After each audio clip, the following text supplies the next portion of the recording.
नमस्कार दोस्तों, आप देख रहे हैं पीएनपी न्यूज। दोस्तों, हमारे यूट्यूब चैनल पे आप लोग का स्वागत है।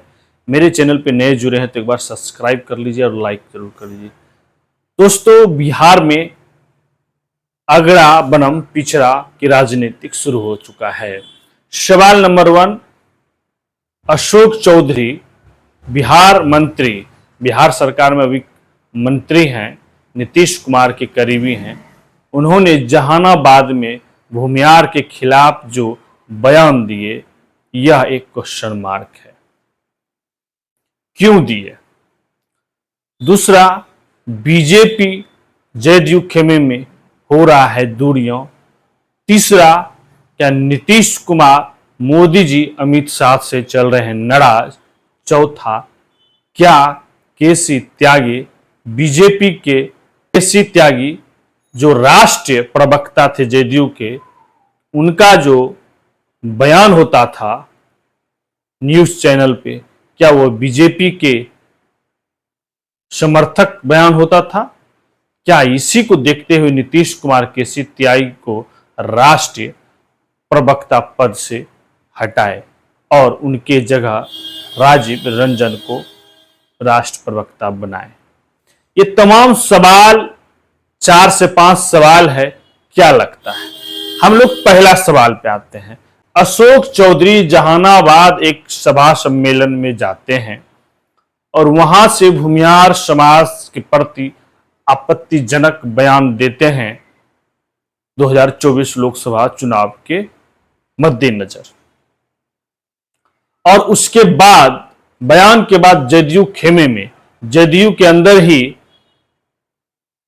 पार्टियों के अंदर दरार हो जाता है। भूमिहार खेमा एक तरफ और पिछड़ा समाज के खेमा एक तरफ हो जाता है। लेकिन बात यह है, ऐसा बयान अशोक चौधरी क्यों दिए?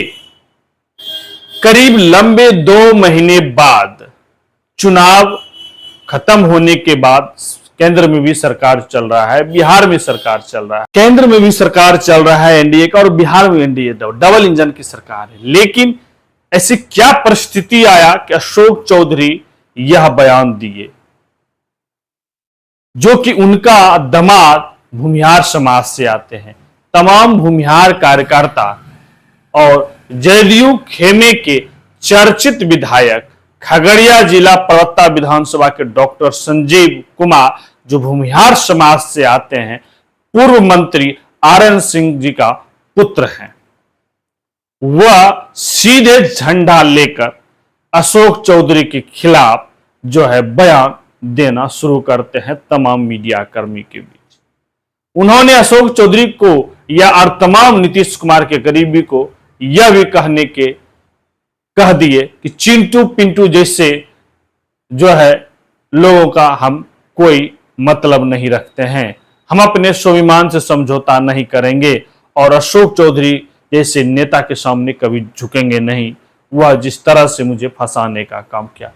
और डॉक्टर संजीव विधायक यह भी कहे कि कुछ भी हो जाए हम उनके दरवाजे पे नहीं जाएंगे और तमाम भूमिहार समाज जो है इन्हें सबक सिखाने का काम करेंगे। यह तो डॉक्टर संजीव की तरफ से है। लेकिन क्या कारण है डॉक्टर संजीव इतने गुस्से में अशोक चौधरी के खिलाफ बयान देने का काम किए? उसके बाद तमाम भूमिहार समाज के नेता ने बताने का काम किया कि जहां जहां भूमिहार समाज है वहां वोट परसेंटेज कितना पड़ा और अशोक चौधरी कटिहार जिले के प्रभारी थे, वहां कैंडिडेट क्यों हारा? ये तमाम सवाल होता है। लेकिन एक चर्चा, एक विषय यह हो जाता है कि नीतीश कुमार के खेमे का जो नीतीश कुमार के साथ भुंजा खाते हैं बैठकर मुख्यमंत्री आवास में, वह क्यों नहीं अशोक चौधरी के खिलाफ बयान दे रहे हैं? कुछ लोग सिर्फ डॉक्टर संजीव और नीरज कुमार को छोड़कर, जो मोकामे के हैं, एमएलसी हैं और पूर्व मंत्री भी रहे हैं नीरज कुमार जी, उनको छोड़कर और कोई अशोक चौधरी के खिलाफ बयान क्यों नहीं दे रहा है? यह सवाल आपके लिए मैं छोड़ता हूं। यह चर्चा हो रहा है, संजय झा है, विजय चौधरी हैं, ललन सिंह हैं और कद्दावर नेता है भूमिहार समाज की, वह अशोक चौधरी के खिलाफ क्यों नहीं? क्या यह इशारे पे है नीतीश कुमार के? और दूसरा जो सवाल था, क्या नीतीश कुमार और बीजेपी के बीच चल रहा है शीत युद्ध? शीत युद्ध यह है कि बीजेपी फॉरवर्ड वोट को लेकर चलता है, जेडीयू जो नीतीश कुमार विचारधारा है, सेकुलर है, समाजवादी है, जो कहता है, क्योंकि जिस तरह से, थोड़ा सा मैं केंद्र ले जाऊंगा, जिस तरह से मोदी जी, अमित शाह केंद्र में तमाम कानून, तमाम योजनाएं लेकर आए, 3 से 4 आप इधर देखे होंगे ऐसा कानून लेकर आए, जिसके उसके खिलाफ नीतीश कुमार जाने का काम किया और केंद्र सरकार को पीछा हटना पड़ा। लेकिन यही वजह है, जिस तरह से मुस्लिम वक्फ बोर्ड ऑफ विधायिका, उसके जेडीयू ने समर्थन नहीं किया, आरक्षण का समर्थन नहीं किया, जिस तरह से सुप्रीम कोर्ट ने उस पे, और तमाम बिल जो मोदी जी ने लाए। और यह भी बताया जा रहा है खेमे से कि 2025 के इलेक्शन का भी जो है खिंचातानी हो रहा है सीट के लिए। नीतीश कुमार मांग रहे हैं 120 से 25 की हम लड़ेंगे, और जेडीयू कह रहा है 100, भाजपा कह रहा है 100 सीट पे, और मोदी बीजेपी भी कह रहा है हम 100 सीट पे, लेकिन नीतीश कुमार कह रहे हैं हम 120 से 25 पे लड़ेंगे। एक यह समस्या बीजेपी, और दूसरा यह है, तीसरा जो मैंने आपने रखा, केसी त्यागी। केसी त्यागी का जो बयान हो रहा था वह बीजेपी और मोदी के समर्थन में हो रहा था, और नीतीश जी को यह कदापि पसंद नहीं है, और जिसके वजह यह बताया जा रहा है केसी त्यागी जी को राष्ट्रीय प्रवक्ता से इस्तीफा दिलाया गया। उसके बाद उनकी जगह राजीव रंजन को। अगला जो सवाल है ललन सिंह। ललन सिंह के बारे में बताया जा रहा है कि वो मोदी जी और अमित शाह के नजदीक जा रहे हैं और बड़ाई कर रहे हैं। नीतीश कुमार ललन सिंह से भी खपा चल रहे हैं, ये अंदरूनी सूचना है, और नीतीश कुमार को यह पसंद नहीं है।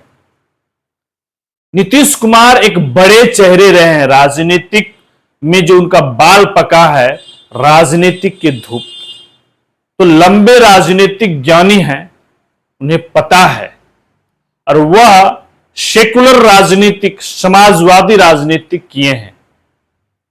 तो मोदी जी का जो हिंदुत्व विचारधारा है, जो कट्टरपंथी है, जो सीधे मुस्लिम के खिलाफ जाता है, इसके खिलाफ नीतीश कुमार है।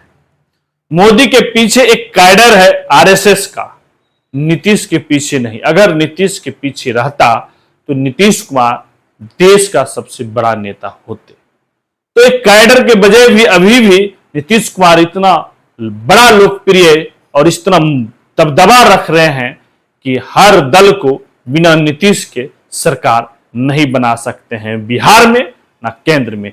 इसीलिए मोदी जी खुलकर लोटस ऑपरेशन नहीं कर पा रहे।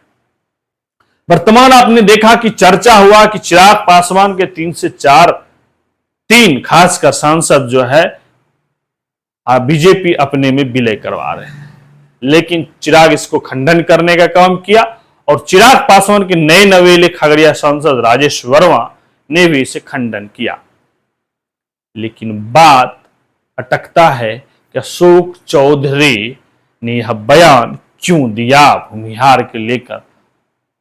तो कुछ सूत्रों के हवाले बताया जा रहा है कि अशोक चौधरी की तैयारी है अति पिछड़ों के बीच अपना साख बनाना, और यही वजह है कि अगला बनाम पिछड़ा का राजनीतिक उन्होंने पासा डाल दिया है, और वो टेस्ट देखना चाह रहे हैं कि कितना फॉरवर्ड नेता जो पिछड़ों के खिलाफ राजनीति करता है, जिसमें डॉक्टर संजीव उभर के आ गए, नीरज कुमार उभर के आ गए, क्या लगता है?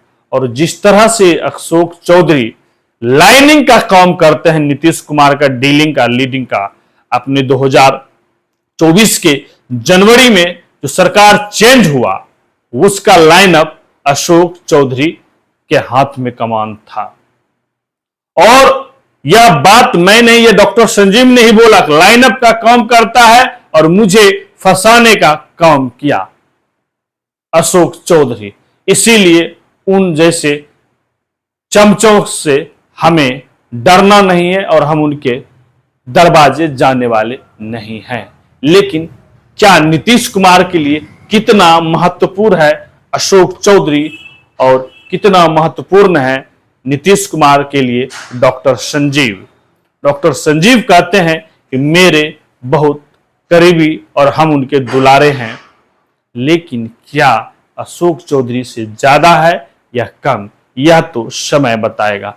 दोस्तों, आपने समझा कि बिहार में और देश में जो राजनीतिक चल रहा है, बैसाखियों का और जातीय समीकरण का, अगड़ा बनाम पिछड़ा का, हिंदुत्ववादी का, जिस तरह से असम के मुख्यमंत्री ने मुस्लिम का वहां जो जुम्मे का दिन का जो है माइक पे जो अपना वो अजान पढ़ते हैं वो बंद करवा दिया है, जिसका पूर्ण विरोध नीतीश कुमार जेडीयू पार्टी ने करने का काम किया। तो ये एक ही देश में एक साथ रहकर राजनीतिक विरोध करना जनता को समझना होगा कि जेडीयू का क्या है अपना टैगलाइन, वह सोशलिस्ट सामाजिक पार्टी है या हिंदुत्व पार्टी है। ये तमाम चीजें अब नीतीश कुमार पर भी पड़ रहा है।